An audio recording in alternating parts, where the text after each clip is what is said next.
ടൈയുവിന്റെ ഒപ്പം എപ്പോഴും ഉണ്ടായിരുന്ന ഒരു അഡ്വക്കേറ്റ് ഉണ്ടല്ലോ, അയാളെ കാണുവാനായിട്ട് ഇപ്പോൾ ആൻ ജയിലിലൊക്കെ എത്തിയിരിക്കുകയാണ്. ഞാൻ ആയിരുന്നില്ല ശരിക്കും കുറ്റക്കാരൻ, ടൈയു ആണെന്ന് പലരുടെയും അടുത്ത് ഞാൻ പറഞ്ഞിട്ടുണ്ടായിരുന്നെങ്കിലും അവരാരും തന്നെ എന്നെ വിശ്വസിക്കുന്നില്ലായിരുന്നു എന്നൊക്കെ അഡ്വക്കേറ്റ് പറയുമ്പോഴത്തേക്കും ഞാൻ നിങ്ങളെ വിശ്വസിക്കാം, ഞാൻ എല്ലാ കാര്യങ്ങളും നേരിട്ട് കണ്ടതായിരുന്നു എന്നൊക്കെ പറഞ്ഞിട്ട് ആനും ഒരു മെമ്മറി കാർഡൊക്കെ കാണിച്ചു കൊടുക്കുകയാണ്. അതാകട്ടെ നേരത്തെ കാറിൽ ഉണ്ടായിരുന്ന മെമ്മറി കാർഡ് തന്നെയാണ്. പക്ഷെ ഇയാളായിരുന്നു അത് വലിച്ചെറിഞ്ഞിട്ടൊക്കെ ഉണ്ടായിരുന്നത്. ആനും അത് അവിടെ നിന്നും കണ്ടെത്തിയിരിക്കുകയാണ്. അഡ്വക്കേറ്റും ആ മെമ്മറി കാർഡ് കാണുമ്പോഴത്തേക്കും തന്റെ ലൈഫ് തന്നെ ഇപ്പോൾ നേരെ ആയിരിക്കുകയാണെന്നൊക്കെ പറഞ്ഞിട്ട് ആനിനോട് നന്ദി പറയുന്നു. പക്ഷെ ആനാകട്ടെ ആ ഒരു മെമ്മറി കാർഡ് കടിച്ചു പൊട്ടിക്കുകയാണ് ചെയ്തിട്ടുണ്ടായിരുന്നത്. നീ സ്വന്തം ജീവനല്ലാതെ ബാക്കി ആരുടെയും ജീവന് ഒരു വിലയും നൽകാത്തത് കൊണ്ടാണ് ഞാൻ ഇങ്ങനെ ചെയ്തിട്ടുണ്ടായിരുന്നതെന്നൊക്കെ ആനും അറിയിക്കുന്നു. നീ ഒരു പോലീസ് അല്ലേ, പോലീസ് ഇങ്ങനെയൊക്കെ ചെയ്യുന്നത് നിയമവിരുദ്ധമാണെന്നൊക്കെ അഡ്വക്കേറ്റ് പറയുമ്പോഴത്തേക്കും നിയമം വെച്ചുകൊണ്ടിരിക്കുകയാണെങ്കിൽ നീ മരിക്കുന്നതായിരിക്കുമെന്ന് നേരത്തെ അഡ്വക്കേറ്റ് പറഞ്ഞിട്ടുണ്ടായിരുന്ന അതേ കാര്യങ്ങൾ ഇപ്പോൾ അഡ്വക്കേറ്റിനോട് ആനും പറയുന്നു. നേരത്തെ ടൈയുവിന്റെ പേരിൽ വന്നിട്ടുണ്ടായിരുന്ന വീഡിയോസ് എല്ലാം തന്നെ സത്യമാണെന്ന ഒരു റിപ്പോർട്ടൊക്കെ വെളിയിലേക്ക് പോകുകയാണ്. അതുകൊണ്ട് തന്നെ ടൈയുവിനെ എത്രയും വേഗം അറസ്റ്റ് ചെയ്യുമെന്ന് പോലീസുകാർ പറയുന്നു. ടൈയുവിന്റെ കയ്യിൽ നിന്നും പണമൊക്കെ മേടിച്ചിട്ടുള്ള പോലീസുകാരെ അറസ്റ്റ് ചെയ്യുമെന്ന കാര്യം അറിയിക്കുകയാണ്. ഇനി ഒരു ഹോസ്പിറ്റലിന് വെളിയിലായിട്ട് ഒരുപാട് റിപ്പോർട്ടേഴ്സ് ഒക്കെ നിൽക്കുന്നു. ടൈയുവിന് ഇതുവരെയായിട്ടും ബോധമൊന്നും വന്നിട്ടില്ല എന്നായിരുന്നു റിപ്പോർട്ടേഴ്സ് പറഞ്ഞിട്ടുണ്ടായിരുന്നത്. ഇനി ടൈയുവിന്റെ അച്ഛനാകട്ടെ കമ്പനി എല്ലാം തന്നെ ഉപേക്ഷിച്ചതിന് ശേഷം അത് മാനേജേഴ്സിനെ ഏൽപ്പിച്ചിരിക്കുകയാണ്. നേരത്തെ ആകട്ടെ ടൈയു ഒരു വണ്ടിക്കാരനെയൊക്കെ ഒരു കാരണവുമില്ലാതെ കുത്തി കൊല്ലുവാനൊക്കെ ശ്രമിച്ചിട്ടുണ്ടായിരുന്നല്ലോ. അയാൾക്ക് ബോധം വന്ന ഉടനെ തന്നെ അയാളുടെ മൊഴിയൊക്കെ എടുക്കുന്നതായിരിക്കുമെന്ന് കൂടി റിപ്പോർട്ടേഴ്സ് പറയുന്നുണ്ട്. അപ്പോഴായിരുന്നു ഹോസ്പിറ്റലിലേക്ക് ആനും എത്തുന്നത്. ഇപ്പോൾ ടൈയു ജീവനോടെ ഉണ്ടെങ്കിൽ പോലും ഒരു നരകമായിരിക്കും ഭൂമിയിൽ അവൻ അനുഭവിക്കേണ്ടതായിട്ട് വരിക എന്നൊക്കെ ആനും അറിയിക്കുന്നു. അപ്പോൾ മാത്രമാണ് ടൈയുവിന് രണ്ട് കാലുകളും നഷ്ടപ്പെട്ട കാര്യമൊക്കെ കാണിക്കുന്നത്. ടൈയുവിന് ഈ ജീവിതകാലം മുഴുവൻ കോമയിലായിരിക്കും കിടക്കുക എന്ന് കൂടി ആൻ ടൈയുവിനെ അറിയിക്കുന്നു. ആൻ ടൈയുവിനെ കൊല്ലുവാനായിട്ട് ശ്രമിച്ച സമയത്ത് കയ്യിലുണ്ടായിരുന്ന ജിസുവിന്റെ പേനയൊക്കെ താഴേക്ക് പോയിട്ടുണ്ടായിരുന്നല്ലോ, അത് നീ തന്നെ ചെയ്തതായിരുന്നില്ലേ എന്നൊക്കെയാണ് ആനും ഇപ്പോൾ ജിസുവിനെ കണ്ട് ചോദിക്കുന്നത്.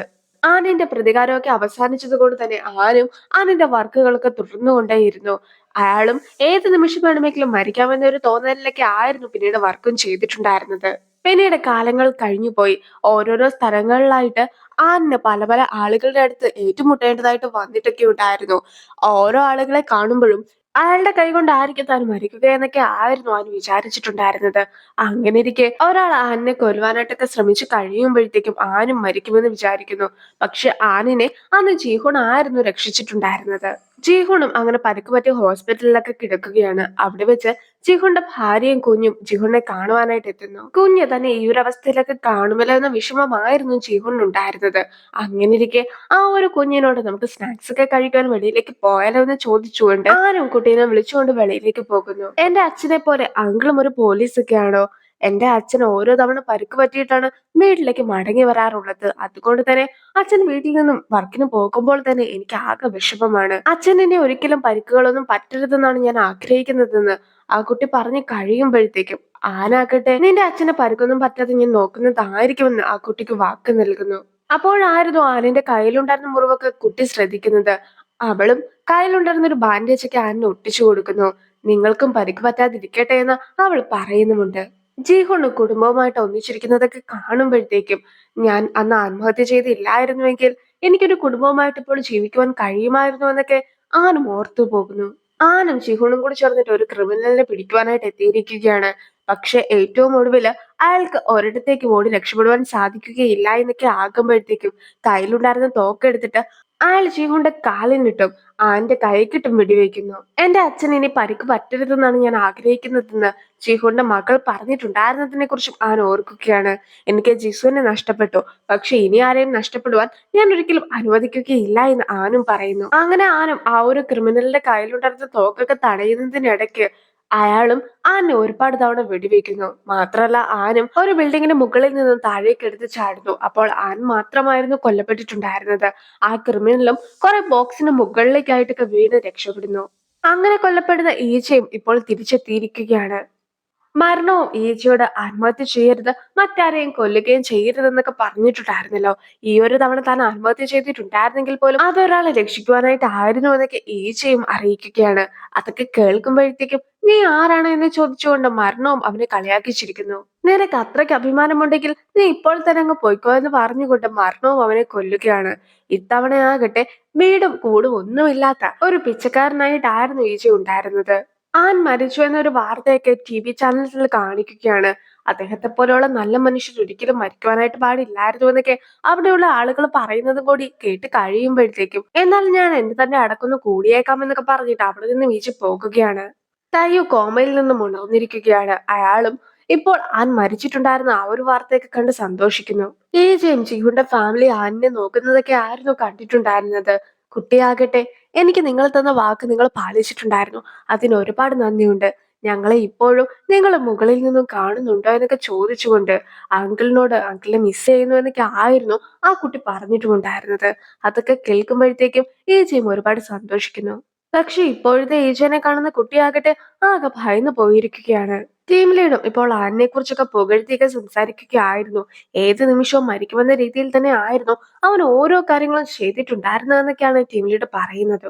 അതൊക്കെ കേൾക്കുന്ന സമയത്ത് മറ്റൊരാൾ വന്നിട്ട് നിങ്ങൾ ഫ്രീ ആയിട്ട് ഫുഡൊക്കെ കിട്ടുമെന്നറിഞ്ഞിട്ട് എത്തിയതാണോ എന്നൊക്കെ ഈച്ചയുടെ അടുത്തും ചോദിക്കുകയാണ്. താൻ അതിനായിരുന്നില്ല എത്തിയതെന്നൊക്കെ ഈച്ച പറഞ്ഞുകൊണ്ടിരിക്കുമ്പോഴത്തേക്കും ടീം ലീഡും അയാൾ അവിടെ നിന്നോട്ടെ എന്നൊക്കെ പറഞ്ഞിട്ട് അവിടെ ഉണ്ടായിരുന്ന കേടായ കുറച്ച് ഭക്ഷണ സാധനങ്ങളൊക്കെ അയാൾക്കും ടീം ലീഡ് നൽകുന്നു. ആനനെ കാണുവാനായിട്ട് പ്രധാനമന്ത്രി പോലും എത്തിയിരിക്കുകയാണ്. പ്രധാനമന്ത്രിക്ക് എത്തി കഴിയുമ്പോഴത്തേക്കും അവിടെ ഉണ്ടായിരുന്ന റിപ്പോർട്ടേഴ്സ് എല്ലാവരും കൂടി ചേർന്നിട്ട് ഈച്ചേനെയും ഒരു സൈഡിലേക്കൊക്കെ ഒതുക്കി നിർത്തുന്നു.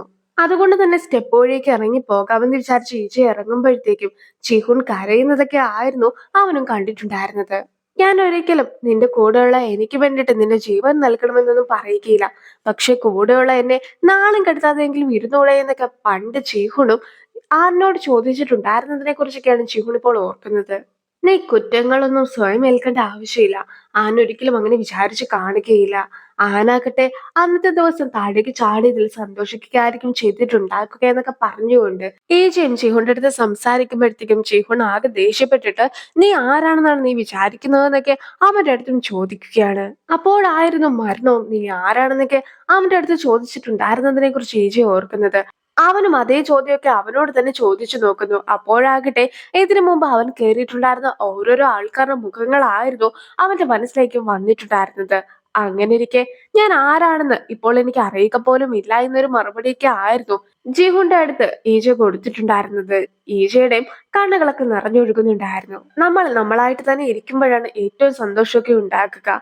ജീവിതത്തിന്റെ അവസാനം വരുമ്പോഴത്തേക്കും നമ്മൾ അല്ലാതായിട്ടുണ്ടെങ്കിൽ പിന്നെ അതിന് എന്തർത്ഥമാണ് ഉണ്ടാക്കുക എന്നൊക്കെ ചിസു അവനോട് ചോദിച്ചിട്ടുണ്ടായിരുന്നതിനെ കുറിച്ചും അവൻ ഓർക്കുന്നു. എനിക്ക് ഞാനായിട്ട് തന്നെ ജീവിക്കുവാനായിട്ട് കഴിയുന്നില്ല എങ്കിൽ പിന്നെ ഞാൻ എത്ര ആളുകളായിട്ട് എത്ര സമയങ്ങളിൽ ജനിച്ചിട്ടുണ്ടെങ്കിലും അതിന് ഒരർത്ഥവും ഇല്ല എന്ന കാര്യം ഞാൻ മനസ്സിലാക്കി കഴിഞ്ഞിരിക്കുന്നു എന്ന് ഈ ജെയിംസ് സ്വയം പറയുന്നു. ആ പിച്ചക്കാരന്റെ ഓർമ്മകളെല്ലാം തന്നെ ഈജയുടെ അടുത്തേക്കൊക്കെ വരുന്നുണ്ടായിരുന്നു. പക്ഷെ ഈജ ആകട്ടെ ഈ ഒരു തവണ വീണ്ടും ഇതുപോലെ ജീവിക്കുവാനായിട്ട് ആഗ്രഹിക്കുന്നില്ല എന്നൊക്കെ പറഞ്ഞിട്ട് സ്റ്റെപ്പിന്റെ മുകളിൽ നിന്നും താഴേക്കൊക്കെ ഇറങ്ങി ഓടുകയാണ്. അതിന്റെ ഇടയ്ക്ക് അവന്റെ കാല് തെറ്റി അവൻ വീഴുകയും മരണപ്പെടുകയും ചെയ്യുന്നു. ഈജ വീണ്ടും മരണത്തിന്റെ അടുത്തേക്ക് തിരിച്ചെത്തിയിരിക്കുകയാണ്. അങ്ങനെ ഈ ഒരു വീഡിയോ ഒക്കെ അവസാനിപ്പിക്കുന്നു. അടുത്തൊരു വീഡിയോ ആയിട്ട് ഇത്രയും വേഗം കാണാം. ബൈ.